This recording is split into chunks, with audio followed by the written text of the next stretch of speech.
સર્વે વૈષ્ણવોને જય શ્રી ગોપાલ. પુષ્ટિ સંહિતા ગ્રંથ ભાગ 1 પાના નંબર 102 પરનો પ્રસંગ છે. પાંચા ભાઈની વાણીથી શ્રી ઠાકોરજી પ્રસન્ન થયા. શરૂઆત કરીએ. બોલ શ્રી ગોપાલ લાલ કી જય.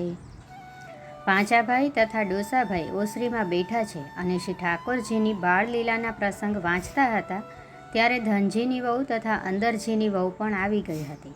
દર્શનની રાહ જોઈને પાસે બેઠા બેઠા સાંભળતા હતા. ત્યારે ધનબાઈ શ્રી ઠાકોરજીને શિંગાર ભોગ ધરાવીને મંદિરમાંથી બહાર નીકળી ને પાંચાભાઈના ચરણમાં પડી ગઈ. નેત્રમાંથી જલ વહેવા લાગ્યો. પાંચાભાઈ ધનબાઈને એકાએક વિહવળ જોઈને બોલ્યા કે ધનબાઈ, તને શું થયું? વાત કર. આમ બાવરી કેમ થઈ ગઈ છો? કાંઈ ઠાકોરજીએ સાનુભાવ જતાવ્યો કે શું? ધનબાઈ ગદગદ થતાં બોલી કે પાંચા ભાભા, તમારી વળી કૃપાથી આજ ઠાકોરજીને મેં મુસ્કાતા ખૂબ દીઠા. તેવું મને દર્શન થતાં 7 વાર શુદ્ધ ન રહી અને પછી મેં પૂછ્યું કે રાજ, આ મહિન્દ કૃપાનું કારણ શું? મુજ રંકમાંથી આવડી કૃપા કીધી. ત્યારે શ્રીજીએ શ્રીમુખથી કહ્યું કે પાંચાની વાણી સાંભળી હું અતિ પ્રસન્ન થયો છું. આજે તેણે મારા માર્ગને અદકો ઉજળો કરી દેખાડ્યો, તેથી પ્રસન્ન થયો છું. બસ ત્યાં તો એ દર્શન થતું બંધ થઈ ગયું. 7 વાર પછી મને પાછી શુદ્ધ આવી. મેં ફૂલની માળા ધરાવી, દર્પણ દેખાડીને ભોગ ધરાવીને તમ પાસે આવી છું. આજ ભાભા, તમારી કૃપાથી ઠાકોરજી મારા માથે ઘણું રીઝી રહ્યા. ભાભા, મારા પૂરવના સુકૃતનો પાર તમારી કૃપાએ રહ્યો નહીં. પાંચાભાઈ કહે છે, ધનબાઈ, તારું વડું ભાગ્ય, આથી બીજું શું હોઈ શકે? સુર બ્રહ્માદિકને જે ઝાંખી સ્વપ્ને નથી, તે ઝાંખીનું દર્શન તેના દાસને ભૂતલમાં સહજવારમાં કૃપાનું દાન કરે તે પુષ્ટિ માર્ગનું ફલ કહેવાય. તને આજ તો તારા પૂરવના સુકૃતનો ફલાનુભાવ થયો. ઠાકોરજીની લીલા અટપટી અને અલૌકિક અદ્ભુત અવનવી છે. તે તેના અંતરંગ જીવને તે લીલાના ફલનું દાન કરે તે તેને આજ મળ્યું છે. લે હવે ભોગ સરાવવાનું ટાણું થાય પછી ભોગ સરાવી બધાને દર્શન કરાવ. સામગ્રી આજ અદકી કરીને ધરાવ. વૈષ્ણવ પધારશે. આ હરખબાઈ અને ધનજીની વહુ મીઠીબાઈ આવી ગયા છે. પછી સામગ્રીનો આદર કરો. ધનબાઈએ સ્વસ્થ થઈને કહ્યું કે હા ભાભા, સખડી સિદ્ધ કરવાની બાકી છે, બીજું તો બધી સામગ્રી સિદ્ધ કરી રાખી છે. મીઠી વહુ બોલી, ભાભા, તમે કશી વાતની ચિંતા ન કરશો. વૈષ્ણવ પરોણા જ્યાં સુધી રહેશે ત્યાં સુધી અમે ઘરે જવાના નથી. તેમ ઘરે પણ અમે કહીને આવ્યા છીએ. ભાભા કે રૂડું તમને શું કહેવાનું હોય? વૈષ્ણવના ભાવ તો સદા ઊંચા હોય, સ્નેહના સાગર સમાન હોય, તેને સ્નેહી કહેવાય. કેમ ડોસા, ખરું ને? ડોસાભાઈએ ભાભાના ચરણમાં પડીને કહ્યું કે ભાભા, અભણને બારખડી ભણાવું પણ પંડિત જાણ શિરોમણીને બારખડી શું શીખવાડું? જ્યાં તમારી વિમલ વાણીનું શ્રવણ કરીને ગોલોકનો નાથ પ્રસન્ન થઈ રહ્યો છે, ત્યાં બીજું પ્રમાણ તમારા સ્નેહનું બીજું શું હોઈ શકે? માણેકચંદ શેઠના ઘરેથી સઘળો સાથ તૈયાર થઈને પાંચાભાઈના ઘરે જવા નીકળ્યા. અંદરજી તથા ધનજી ને ભીમજી પણ સાથે છે. અંદરજીએ ધોળનો ઉચ્ચાર કીધો અને પાછળ સૌ ઝીલવા લાગ્યા. એવો ને અલબેલો વાલો અતિ સુખ દે છે, મીઠો ને મરમાલો વાલો અતિ સુખ દે છે. સખીયું જોવાને ચાલો, કા લાગેલા ને વાલો કરુણા કરે છે. રાસ લીલા દેખાડી પ્રેમને ધામે પહોંચાડી.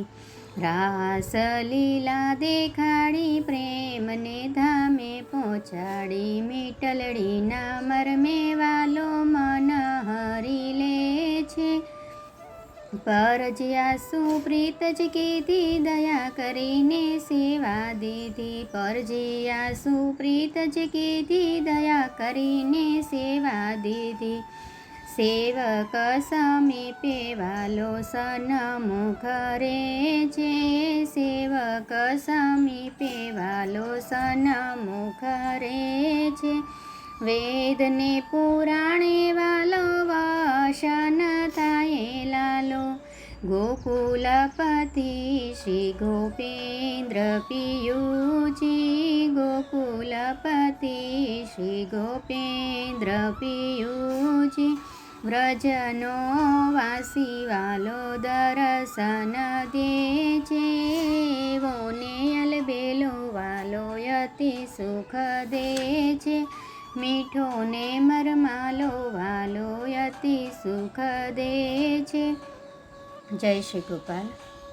આવી રીતે સઘળા ધોળ મંગળ ગાતા વાતા શેઠના ઘરેથી નીકળ્યા અને લોક સમુદાય પણ આ વાતનું ઘણું જ અચરજ પામતા જોઈ રહ્યા. ઘણા વૈષ્ણવ પણ સાથે ચાલ્યા.